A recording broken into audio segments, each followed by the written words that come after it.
주의 말씀을 듣기를 원합니다. 전하는 자와 듣는 자가 하나님의 마음으로, 하나님이 주시는 그 마음으로 하나님의 말씀을 향하여 귀 기울여 듣는 자 되게 하여 주시옵소서. 감사드리며 예수 그리스도의 이름으로 기도드립니다. 아멘. 네, 본문 말씀은 예수님이 가르쳐 주신 주기도문, 그 기도인 주기도문 속 이야기의 한 부분입니다. 이 본문으로 제가 작년에 금요 기도회 때 설교를 한번 했기 때문에 들었던 분들은 기억하실 것입니다. 기도가 우리가 원하는 것을 얻기 위해 간절히 청하여 이루어질 때까지 끈질기게 구하면 하나님이 들어주신다라고 이 누가복음의 본문을 보게 되면 본문을 기록한 누가의 의도를 명확하게 정확히 찾을 수 없다라고 말씀드렸습니다. 이는 마치 기도라는 집의 문을 열고 한 발을 디뎌 보다가 바로 그 문을 닫고 나오는 것과 같다라고 말씀드릴 수 있겠습니다. 이 본문은 이미 한번 다루었던 내용이기에 오늘 전체 본문 가운데서 세 개의 동사를 중심으로 말씀을 함께 나눠보고자 합니다. 첫 번째 동사는 구하라입니다. 이 본문의 구조가 누가복음, 한밤중에 찾아온 친구의 이야기, 그리고 기도에 대한 가르침, 이렇게 세 개의 구조로 말씀이 나열되어 있습니다. 예수님은 한밤중에 찾아온 친구라는 비유의 이야기를 마치고 이번에는 구체적으로 기도가 무엇인지 설명으로 이어가고 있습니다. 누가복음 11장 9절 앞부분인데요. 제가 읽어드리겠습니다. 내가 또 너희에게 이르노니 구하라, 그러면 너희에게 주실 것이요. 예수님이 가르쳐 주신 첫 기도, 그것이 무엇인가? 구하라입니다. 구하라라는 헬라어는 아이테이테라는 단어인데요. 이 단어의 뜻은 어떤 것을 원하다 또는 자신의 몫으로 어떤 것을 요구하다라는 의미를 담고 있습니다. 우리가 언제 기도하는가? 기도하라는 명령이 있어도 우리는 습관적으로 기도의 자리에 잘 앉지 않습니다. 우리는 처음부터 어떤 거창한 목표나 영적 기쁨, 깨달음 때문에 기도의 자리 나아가지 않습니다. 내게 어떤 필요한 것이 있거나 원하는 것이 있을 때 우리는 그 기도의 자리에 나아가게 된다라는 것입니다. 한밤중에 찾아온 친구, 이 비유의 이야기가 그렇게 기도가 시작된다라고 말합니다. 벗이 여행 중에 왔으나 그 벗에게 먹일 것이 없었습니다. 그래서 그 벗을 대접하고자 친구를 찾아갔습니다. 그리고 그는 이렇게 요청합니다. 누가복음 11장 5절인데요. 벗이여 떡 세 덩이를 내게 구워달라라고 요청합니다. 즉 내게 어떤 결핍된 것이 있을 때에 우리는 기도의 자리를 찾는다라는 것입니다. 이는 하나님은 우리의 소소한 그 필요를 구하라라고 기도를 명령하셨다라는 것입니다. 여기서 구하라라는 단어에는 구하는 자의 자세가 있는데요. 요구하는 대상이 아래 사람일 때 채권자가 채무자에게 빌려준 물건을 위탁해 준 것을 돌려달라라고 할 때 사용되는 단어입니다. 즉 기도는 인간인 우리 피조물이 자신을 창조한 하나님께 나아가되 채권자가 채무자에게 나아가듯 당당하게 나아가라 라는 것입니다. 이것이 비유 이야기 8절이 전해주는 의미인데요. 누가복음 11장 8절이 이렇게 기록되어 있습니다. 내가 너희에게 말하노니 비록 벗됨으로 인하여서는 일어나서 주지 아니할지라도 그 간청함을 인하여 일어나 그 요구대로 주리라. 아멘. 여기에 사용된 간청함이라는 헬라어 원뜻은 부끄러움 없이 뻔뻔스럽게 나아가라 라는 의미를 갖고 있는 단어입니다. 즉 기도할 때 너희는 쭈삣거리지 말고 아들이 아버지에게 나아가듯 나아가라 라는 그런 이야기입니다. 하늘 아빠와 기도하는 우리의 관계가 마치 채권자가 채무자에게 당당하게 나아가는 것처럼 그렇게 그 마음을 가지고 나아가는 그것을 말합니다.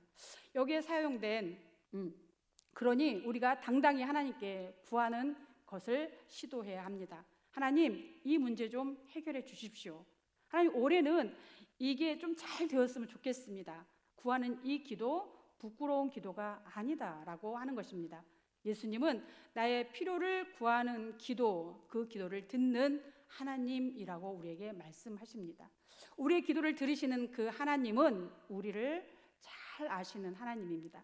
우리가 언제 기도하는지 아시는 하나님입니다. 주저하지 말고 하나님께 나아가 하나님이 구하라고 허락하신 것을 구하는 한 해 되기를 소망합니다. 두 번째 동사는 찾으라입니다. 누가복음 11장 9절 중간인데요. 찾으라 그러면 찾아낼 것이요. 네, 찾으라 여기 쓰인 헬라어가 제테이테라는 단어입니다. 이 단어는 찾다, 갈망하다, 요구하다, 발견하다라는 의미를 가지고 있습니다. 이 단어가 성경 어디에 주로 쓰였는가? 마태복음 13장 45절에 가면 값진 진주를 발견하는 곳에 이 단어가 쓰여져 있습니다. 마태복음 8장 12절에 가면 잃어버린 양을 찾는 곳에 이 단어가 쓰여져 있습니다. 누가복음 13장 6절에 가면 나무의 열매를 찾으시는 예수님의 이야기에 이 이야기가 쓰여져 있습니다. 마태복음 6장 33절에도 하나님의 나라를 구하라 할 때 이 단어가 사용됩니다.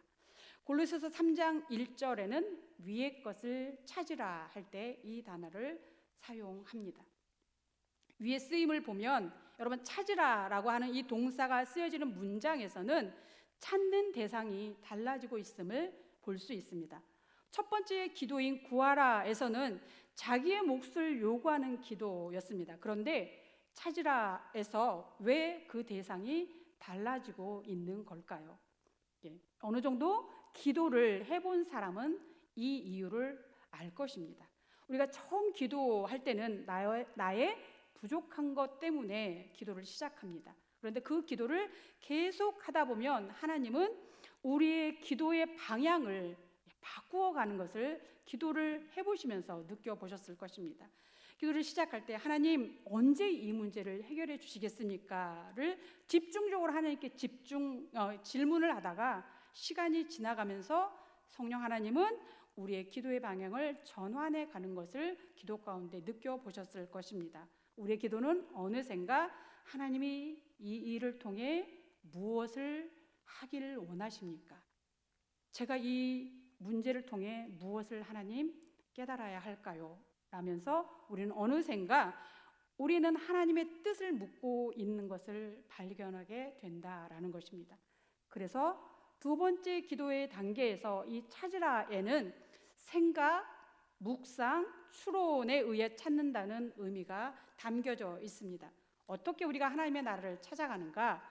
구하라라는 그 구하라에는 우리 측에서 쏟아내는 일방적 대화일 수 있습니다. 우리의 요구를 끊임없이 말하는 단계가 구하라라는 단계라면 찾으라라는 기도의 단계에서는 묵묵히 듣는 단계의 기도로 들어간다라는 것입니다.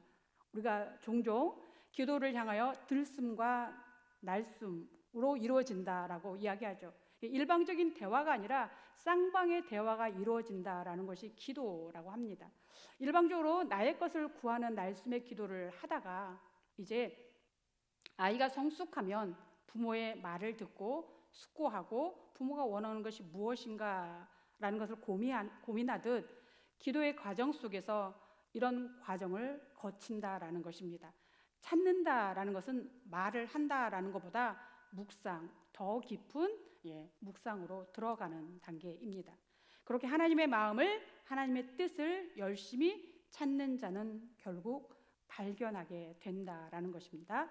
하나님이 주시려는 값진 진주를 발견하게 된다라는 것입니다. 나의 나라가 아닌 하나님의 나라를 찾아가게 된다라는 것입니다. 이 땅에 육신을 위해 썩어질 양식을 구하던 자가 썩지 아니할 것을 향하여 그것을 발견하게 된다라는 것입니다. 이게 무슨 말일까요? 기도를 통해 우리의 눈이 하나님의 나라를 향하여 점점 열려지기 시작한다라는 것입니다. 지금까지 나의 필요를 채우며 살던 길에서 이제는 점점 우리 안으로 하나님의 나라가 우리의 마음 가운데 채워져 가는 것입니다. 그러면 우리가 교회 가족들에게 관심이 많아지기 시작합니다. 그리고 교회에서 있는 시간들이 좋아지고, 그러면서 어딘가 나를 필요로 찾는 곳이 있을까? 내가 교회 어떤 부서에 가서 일을 하고 할 수 있을까? 이렇게 우리의 관심이 하나님의 나라를 향하여 자꾸자꾸 변해가는 시기가 요 시기이다라는 것입니다.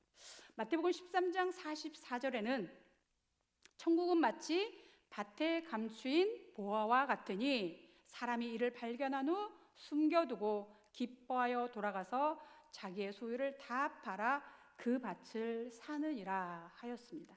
이것이 찾으라 그리하면 찾아낼 것이요의 진정한 의미가 담겨 있는 말씀이라고 봅니다. 하나님은 우리에게 하늘의 것을 찾으라, 위의 것을 찾으라 한다 하여 여러분 현실을 버리라 라는 것이 아닙니다. 그 현실을 바라보는 우리의 눈이 하나님의 관점으로 바뀌어 간다라는 것입니다. 그러면 현실의 문제를 넘어 그 현실을 움직이고 계시는 하나님이 계심을 깨닫게 되며 그 하나님을 만나고 싶은 갈망으로 우리가 나아가게 된다라는 것입니다. 세 번째 동사는 두드리라라는 동사입니다. 누가복음 11장 9절 하반절인데요. 함께 읽어보겠습니다. 시작. 아멘. 네, 두드림의 단계에 오면 여러분 상황이 조금 달라집니다. 환경에 어려움들이 있고 기도를 해도 그 환경이 쉽게 바뀌어 가지 않습니다. 두드리는 것은 문이 닫혀 있기 때문에 두드리라고 하는 것이겠죠. 닫혀 있는 그 문이 열리기까지 이 기다림의 시간이 요청되는 시간, 그것이 두드림의 시간입니다. 두드림의 기도는 기도의 차원이 달라지고 더 깊어지는 기도의 단계라고 볼 수 있습니다. 왜냐하면 이제는 내가 열고 싶다고 열리는 문이 아니기 때문입니다. 본문에 두드리다라는 헬라어가 쿠르에테라는 단어인데요. 이 단어는 때리다, 치다, 두드리다, 노크하다라는 의미를 갖고 있습니다. 여기서 두드린다는 것은 믿는 사람들이 하나님 나라에 들어가기를 구한다라는 뜻인데요. 이는 기본적으로 문을 열 권한이 없는 사람이 열어줄 분을 신뢰하며 기다리는 행동을 말하는 것입니다. 두드리라 그러면 너희에게 열릴 것이니, 여기에 열릴 것이다 라는 단어가 아노에타이라는 단어인데요. 이 단어는 성경에서 어떤 특별한 때와 관련 지어질 때 이 단어가 사용됩니다. 누가복음에서 이 단어가 사용된 것을 제가 잠깐 소개해드리면, 누가복음 1장 64절에 가면 세례 요한의 수태 이야기를 그 세례 요한의 아버지인 사가랴가 듣지 못하죠. 입이 닫혀 있던 사가랴가 입이 열릴 때 이 단어를 사용했습니다. 누가복음 3장 21절에 가면 예수님이 세례 요한에게 요단강에서 세례를 받는 장면이 있습니다. 그때 예수님이 세례를 받고 올라온 바로 그 직후에 그때 하늘이 열렸을 때 이 단어가 사용됩니다. 오늘 본문 누가복음 11장 9절에도 문을 주관하는 그 두드리는 자에게 열릴 것이다 약속하는 이 단어가 여기에서 사용됐습니다. 누가는 이 단어를 여는 때와 열 수 있는 권한이 하나님께 있음을 알려주고자 할 때 이 단어를 사용합니다. 문을 두드리라 그러면 너희에게 열릴 것이니, 이는 두드리는 이에게는 열릴 것이니 라는 이 말씀은 무슨 뜻인가? 우리가 기도의 문을 두드리면 그 문을 열어주시는 주체가 하나님이다 라는 것입니다. 우리가 말하는 하나님의 때라는 것입니다. 초신자 때의 기도는 하나님이 금방금방 응답해 주신다고 우리가 알고 있죠. 그러나 기도의 단계가 깊어지면 깊어질수록 기도의 주관자가 내가 아닌 것, 하나님의 손이라는 것을 알아가게 됩니다. 이 과정에서 기도는 단순히 어떤 응답이나 문제 해결이 아닌 것입니다. 더 깊고 근원적인 응답으로 하나님은 우리를 이끌어 가십니다.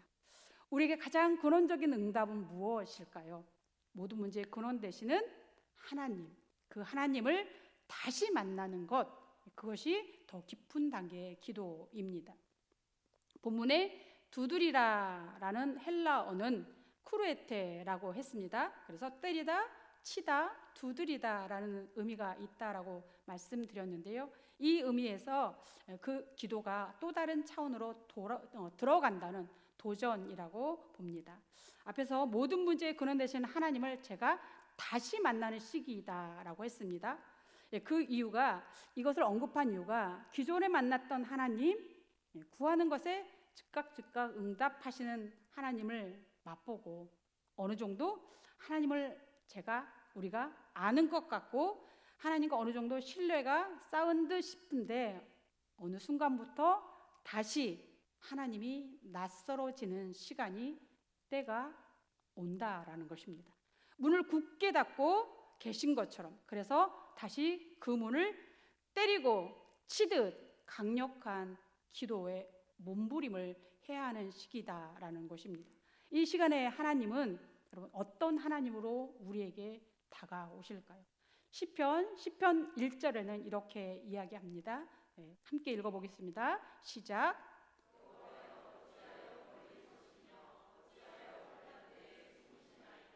시편 13편 1절도 함께 읽겠습니다. 여호와여, 어느 때까지이니까 나를 영원히 잊으시나이까? 주의 얼굴을 나에게서 어느 때까지 숨기시겠나이까? 마치 하나님이 우리에게서 멀리 가신 듯 그 얼굴을 숨기시는 하나님이셔서 기도자는 전에 만나 주셨던 그 하나님을 찾을 수 없고 그 하나님을 만날 수 없다라는 것입니다. 그래서 그 하나님을 몸부림치듯 이 기도로 나아가는 그 수고가 다시 있어야 하는 시간이다라는 것입니다. 여러분, 그러나 하나님이 떠나신 것일까요? 아닙니다. 하나님은 언제나 그곳에 우리와 함께 계신 하나님입니다.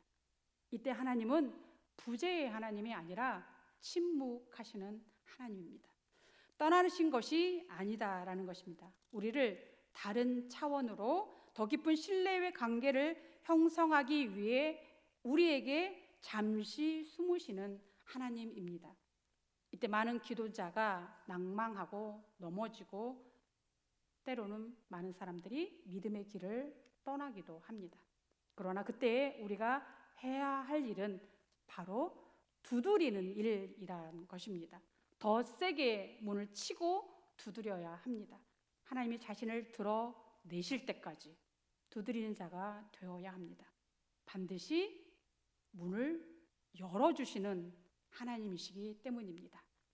두드리라, 그러면 너희에게 열릴 것이니, 이 약속을 붙들고 하나님이 그 얼굴을 드러내실 때까지 우리의 기도는 멈추지 말고 계속 되어야 하는 것입니다. 하나님은 우리에게 더 깊은 신뢰의 단계로 우리를 초청하고 계시기에 그 문이 쉽게 열려지지 않을 뿐입니다. 욥은 이 단계를 통과한 후에 욥은 이렇게 고백합니다. 욥기 42장 5절입니다. 함께 읽어보겠습니다. 시작.